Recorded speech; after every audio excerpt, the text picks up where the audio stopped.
श्री आदित्य द्वादश नाम स्तोत्रम् एकचक्रो रथो यस्य दिव्यः कनकभूषणः स मे भवतु सुप्रीतः पञ्चहस्तो दिवाकरः आदित्यः प्रथमं नाम द्वितीयं तु दिवाकरः तृतीयं भास्करः प्रोक्तं चतुर्थं तु प्रभाकरः पञ्चमं तु सहस्रांशुः षष्ठं चैव त्रिलोचनः सप्तमं हरिदश्वश्च अष्टमं तु विभावसुः नवमं दिनकृत् प्रोक्तं दशमं द्वादशात्मकः एकादशं त्रयीमूर्तिर्द्वादशं सूर्य एव च द्वादशादित्यनामानि प्रातःकाले पठेन्नरः दुःखप्रणाशनं चैव सर्वदुःखं च नश्यति एकचक्रो रथो यस्य दिव्यः कनकभूषणः स मे भवतु सुप्रीतः पञ्चहस्तो दिवाकरः आदित्यः प्रथमं नाम द्वितीयं तु दिवाकरः तृतीयं भास्करः प्रोक्तं चतुर्थं तु प्रभाकरः पञ्चमं तु सहस्रांशुः षष्ठं चैव त्रिलोचनः सप्तमं हरिदश्वश्च अष्टमं तु विभावसुः नवमं दिनकृत् प्रोक्तं दशमं द्वादशात्मकः एकादशं त्रयीमूर्तिर्द्वादशं सूर्य एव च द्वादशादित्यनामानि प्रातःकाले पठेन्नरः दुःखप्रणाशनं चैव सर्वदुःखं च नश्यति एकचक्रो रथो यस्य दिव्यः कनकभूषणः स मे भवतु सुप्रीतः पञ्चहस्तो दिवाकरः आदित्यः प्रथमं नाम द्वितीयं तु दिवाकरः तृतीयं भास्करः प्रोक्तं चतुर्थं तु प्रभाकरः पञ्चमं तु सहस्रांशुः षष्ठं चैव त्रिलोचनः सप्तमं हरिदश्वश्च अष्टमं तु विभावसुः नवमं दिनकृत् प्रोक्तं दशमं द्वादशात्मकः एकादशं त्रयीमूर्तिर्द्वादशं सूर्य एव च द्वादशादित्यनामानि प्रातःकाले पठेन्नरः दुःखप्रणाशनं चैव सर्वदुःखं च नश्यति एकचक्रो रथो यस्य दिव्यः कनकभूषणः स मे भवतु सुप्रीतः पञ्चहस्तो दिवाकरः आदित्यः प्रथमं नाम द्वितीयं तु दिवाकरः तृतीयं भास्करः प्रोक्तं चतुर्थं तु प्रभाकरः पञ्चमं तु सहस्रांशुः षष्ठं चैव त्रिलोचनः सप्तमं हरिदश्वश्च अष्टमं तु विभावसुः नवमं दिनकृत् प्रोक्तं दशमं द्वादशात्मकः एकादशं त्रयीमूर्तिर्द्वादशं सूर्य एव च द्वादशादित्यनामानि प्रातःकाले पठेन्नरः दुःखप्रणाशनं चैव सर्वदुःखं च नश्यति एकचक्रो रथो यस्य दिव्यः कनकभूषणः स मे भवतु सुप्रीतः पञ्चहस्तो दिवाकरः आदित्यः प्रथमं नाम द्वितीयं तु दिवाकरः तृतीयं भास्करः प्रोक्तं चतुर्थं तु प्रभाकरः पञ्चमं तु सहस्रांशुः षष्ठं चैव त्रिलोचनः सप्तमं हरिदश्वश्च अष्टमं तु विभावसुः नवमं दिनकृत् प्रोक्तं दशमं द्वादशात्मकः एकादशं त्रयीमूर्तिर्द्वादशं सूर्य एव च द्वादशादित्यनामानि प्रातःकाले पठेन्नरः दुःखप्रणाशनं चैव सर्वदुःखं च नश्यति एकचक्रो रथो यस्य दिव्यः कनकभूषणः स मे भवतु सुप्रीतः पञ्चहस्तो दिवाकरः आदित्यः प्रथमं नाम द्वितीयं तु दिवाकरः तृतीयं भास्करः प्रोक्तं चतुर्थं तु प्रभाकरः पञ्चमं तु सहस्रांशुः षष्ठं चैव त्रिलोचनः सप्तमं हरिदश्वश्च अष्टमं तु विभावसुः नवमं दिनकृत् प्रोक्तं दशमं द्वादशात्मकः एकादशं त्रयीमूर्तिर्द्वादशं सूर्य एव च द्वादशादित्यनामानि प्रातःकाले पठेन्नरः दुःखप्रणाशनं चैव सर्वदुःखं च नश्यति एकचक्रो रथो यस्य दिव्यः कनकभूषणः स मे भवतु सुप्रीतः पञ्चहस्तो दिवाकरः आदित्यः प्रथमं नाम द्वितीयं तु दिवाकरः तृतीयं भास्करः प्रोक्तं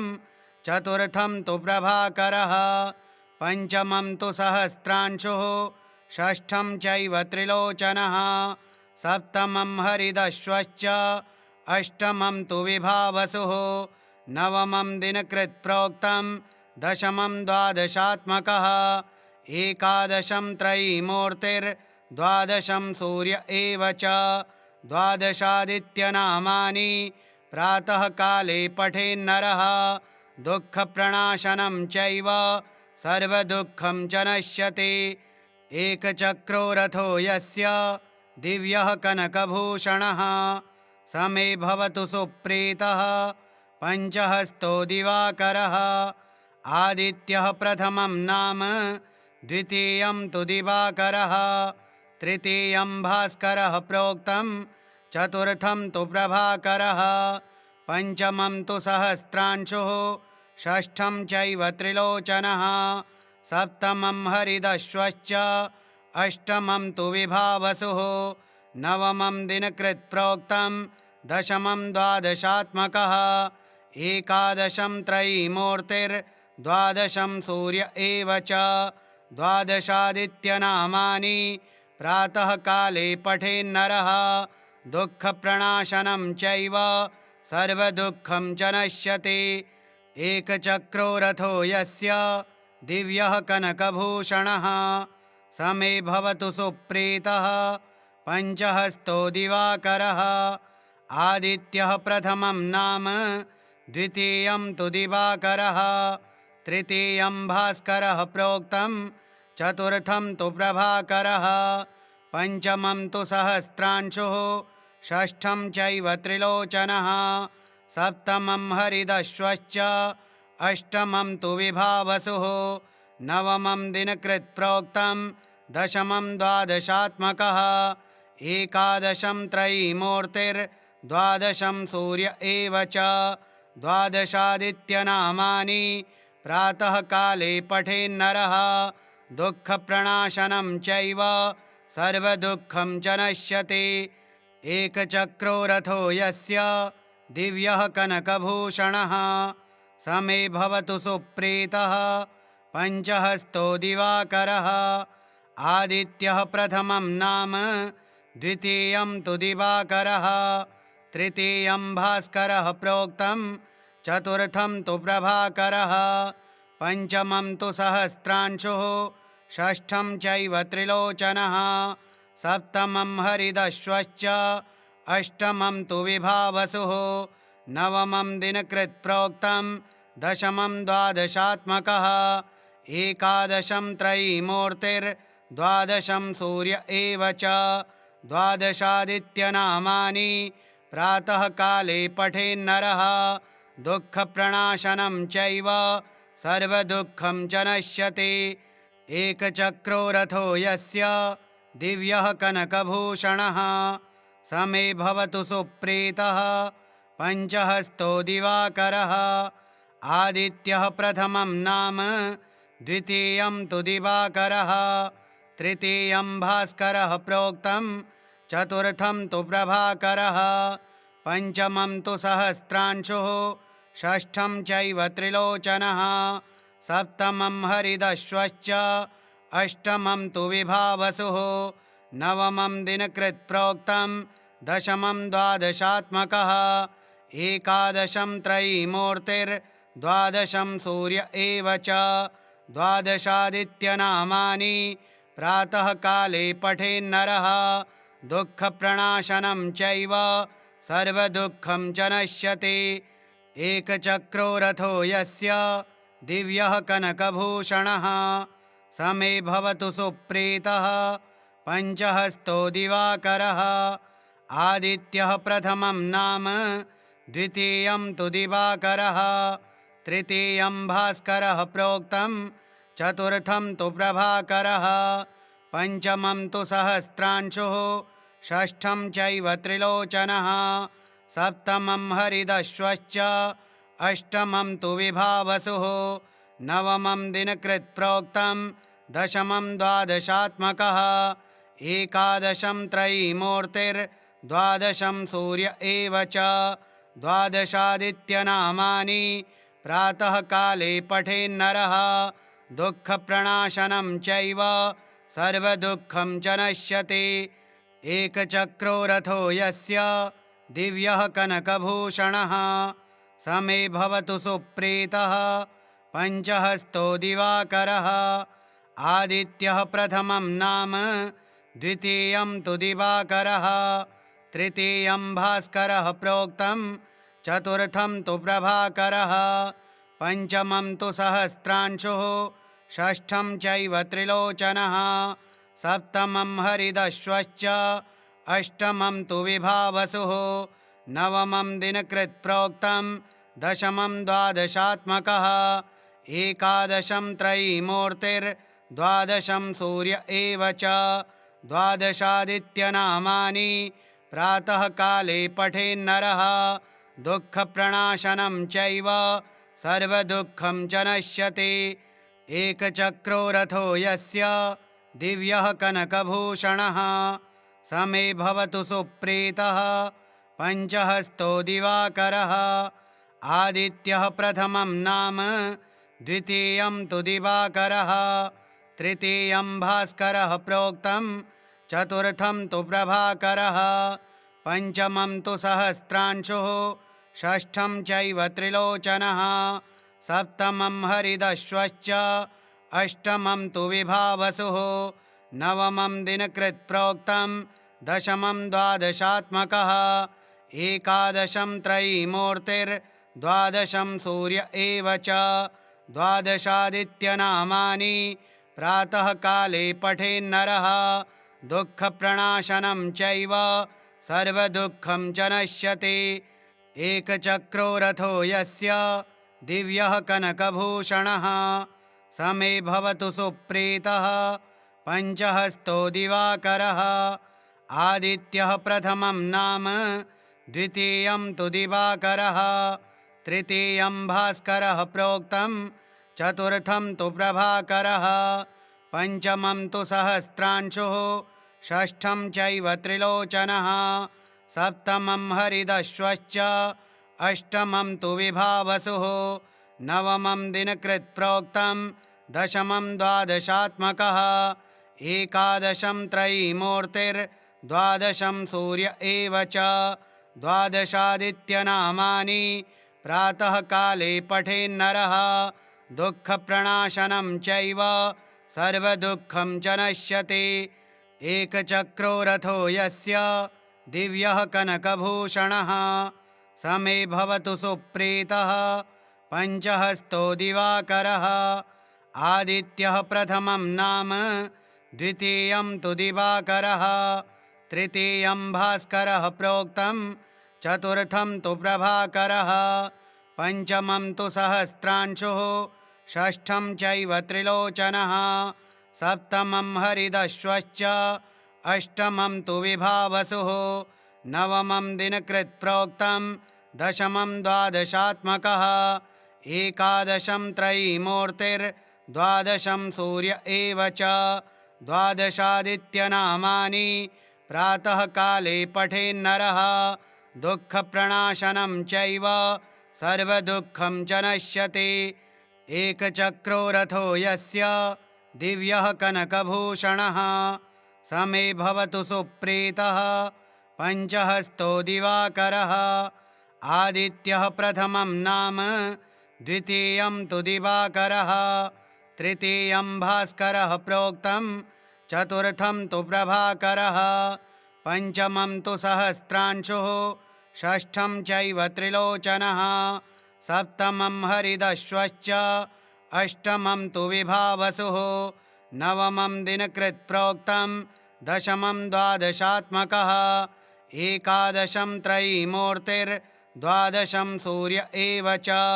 द्वादशादित्यनामानि प्रातःकाले पठेन्नरः दुःखप्रणाशनं चैव सर्वदुःखं च नश्यति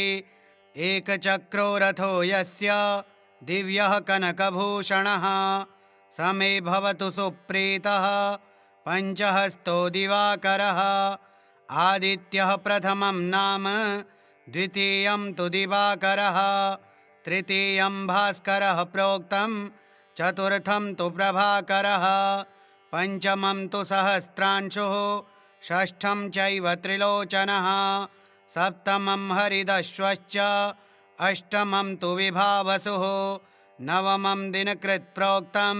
दशमं द्वादशात्मकः एकादशं त्रयीमूर्तिर्द्वादशं सूर्य एव च द्वादशादित्यनामानि प्रातःकाले पठेन्नरः दुःखप्रणाशनं चैव सर्वदुःखं च नश्यति एकचक्रो रथो यस्य दिव्यः कनकभूषणः स मे भवतु सुप्रीतः पञ्चहस्तो दिवाकरः आदित्यः प्रथमं नाम द्वितीयं तु दिवाकरः तृतीयं भास्करः प्रोक्तं चतुर्थं तु प्रभाकरः पञ्चमं तु सहस्रांशुः षष्ठं चैव त्रिलोचनः सप्तमं हरिदश्वश्च अष्टमं तु विभावसुः नवमं दिनकृत् प्रोक्तं दशमं द्वादशात्मकः एकादशं त्रयीमूर्तिर्द्वादशं सूर्य एव च द्वादशादित्यनामानि प्रातःकाले पठेन्नरः दुःखप्रणाशनं चैव सर्वदुःखं च नश्यति एकचक्रो रथो यस्य दिव्यः कनकभूषणः स मे भवतु सुप्रीतः पञ्चहस्तो दिवाकरः आदित्यः प्रथमं नाम द्वितीयं तु दिवाकरः तृतीयं भास्करः प्रोक्तं चतुर्थं तु प्रभाकरः पञ्चमं तु सहस्रांशुः षष्ठं चैव त्रिलोचनः सप्तमं हरिदश्वश्च अष्टमं तु विभावसुः नवमं दिनकृत् प्रोक्तं दशमं द्वादशात्मकः एकादशं त्रयीमूर्तिर्द्वादशं सूर्य एव च द्वादशादित्यनामानि प्रातःकाले पठेन्नरः दुःखप्रणाशनं चैव सर्वदुःखं च नश्यति एकचक्रो रथो यस्य दिव्यः कनकभूषणः स मे भवतु सुप्रीतः पञ्चहस्तो दिवाकरः आदित्यः प्रथमं नाम द्वितीयं तु दिवाकरः तृतीयं भास्करः प्रोक्तं चतुर्थं तु प्रभाकरः पञ्चमं तु सहस्रांशुः षष्ठं चैव त्रिलोचनः सप्तमं हरिदश्वश्च अष्टमं तु विभावसुः नवमं दिनकृत् प्रोक्तं दशमं द्वादशात्मकः एकादशं त्रयीमूर्तिर्द्वादशं सूर्य एव च द्वादशादित्यनामानि प्रातःकाले पठेन्नरः दुःखप्रणाशनं चैव सर्वदुःखं च नश्यति एकचक्रो रथो यस्य दिव्यः कनकभूषणः स मे भवतु सुप्रीतः पञ्चहस्तो दिवाकरः आदित्यः प्रथमं नाम द्वितीयं तु दिवाकरः तृतीयं भास्करः प्रोक्तं चतुर्थं तु प्रभाकरः पञ्चमं तु सहस्रांशुः षष्ठं चैव त्रिलोचनः सप्तमं हरिदश्वश्च अष्टमं तु विभावसुः नवमं दिनकृत् प्रोक्तं दशमं द्वादशात्मकः एकादशं त्रयीमूर्तिर्द्वादशं सूर्य एव च द्वादशादित्यनामानि प्रातःकाले पठेन्नरः दुःखप्रणाशनं चैव सर्वदुःखं च नश्यति एकचक्रो रथो यस्य दिव्यः कनकभूषणः स मे भवतु सुप्रीतः पञ्चहस्तो दिवाकरः आदित्यः प्रथमं नाम द्वितीयं तु दिवाकरः तृतीयं भास्करः प्रोक्तं चतुर्थं तु प्रभाकरः पञ्चमं तु सहस्रांशुः षष्ठं चैव त्रिलोचनः सप्तमं हरिदश्वश्च अष्टमं तु विभावसुः नवमं दिनकृत् प्रोक्तं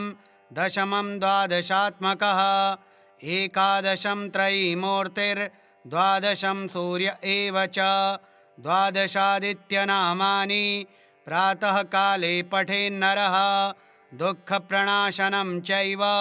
सर्वदुःखं च नश्यति एकचक्रो रथो यस्य दिव्यः कनकभूषणः स मे भवतु सुप्रीतः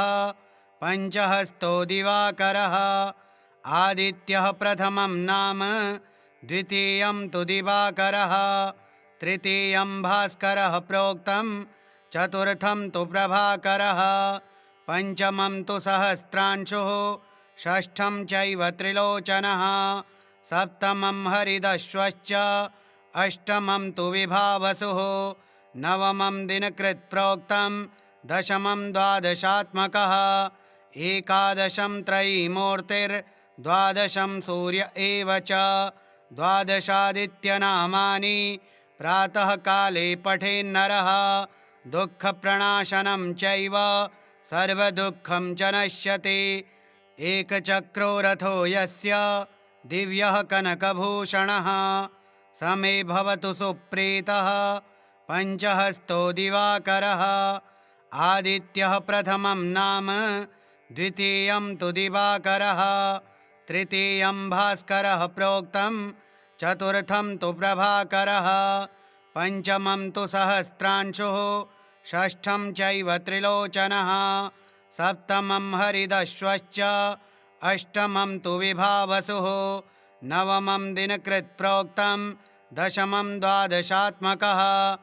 एकादशं त्रयीमूर्तिर्द्वादशं सूर्य एव च द्वादशादित्यनामानि प्रातःकाले पठेन्नरः दुःखप्रणाशनं चैव सर्वदुःखं च नश्यति एकचक्रो रथो यस्य दिव्यः कनकभूषणः स मे भवतु सुप्रीतः पञ्चहस्तो दिवाकरः आदित्यः प्रथमं नाम द्वितीयं तु दिवाकरः तृतीयं भास्करः प्रोक्तं चतुर्थं तु प्रभाकरः पञ्चमं तु सहस्रांशुः षष्ठं चैव त्रिलोचनः सप्तमं हरिदश्वश्च अष्टमं तु विभावसुः नवमं दिनकृत् प्रोक्तं दशमं द्वादशात्मकः एकादशं त्रयीमूर्तिर्द्वादशं सूर्य एव च द्वादशादित्यनामानि प्रातःकाले पठेन्नरः दुःखप्रणाशनं चैव सर्वदुःखं च नश्यति एकचक्रो रथो यस्य दिव्यः कनकभूषणः स मे भवतु सुप्रीतः पञ्चहस्तो दिवाकरः आदित्यः प्रथमं नाम द्वितीयं तु दिवाकरः तृतीयं भास्करः प्रोक्तं चतुर्थं तु प्रभाकरः पञ्चमं तु सहस्रांशुः षष्ठं चैव त्रिलोचनः सप्तमं हरिदश्वश्च अष्टमं तु विभावसुः नवमं दिनकृत् प्रोक्तं दशमं द्वादशात्मकः एकादशं त्रयीमूर्तिर्द्वादशं सूर्य एव च द्वादशादित्यनामानि प्रातःकाले पठेन्नरः दुःखप्रणाशनं चैव सर्वदुःखं च नश्यति एकचक्रो रथो यस्य दिव्यः कनकभूषणः स मे भवतु सुप्रीतः पञ्चहस्तो दिवाकरः आदित्यः प्रथमं नाम द्वितीयं तु दिवाकरः तृतीयं भास्करः प्रोक्तं चतुर्थं तु प्रभाकरः पञ्चमं तु सहस्रांशुः षष्ठं चैव त्रिलोचनः सप्तमं हरिदश्वश्च अष्टमं तु विभावसुः नवमं दिनकृत् प्रोक्तं दशमं द्वादशात्मकः एकादशं त्रयीमूर्तिर्द्वादशं सूर्य एव च द्वादशादित्यनामानि प्रातःकाले पठेन्नरः दुःखप्रणाशनं चैव सर्वदुःखं च नश्यति। श्री आदित्यद्वादशनामस्तोत्रम् श्री आदित्यार्पणमस्तु। ओम श्री आदित्याय नमः।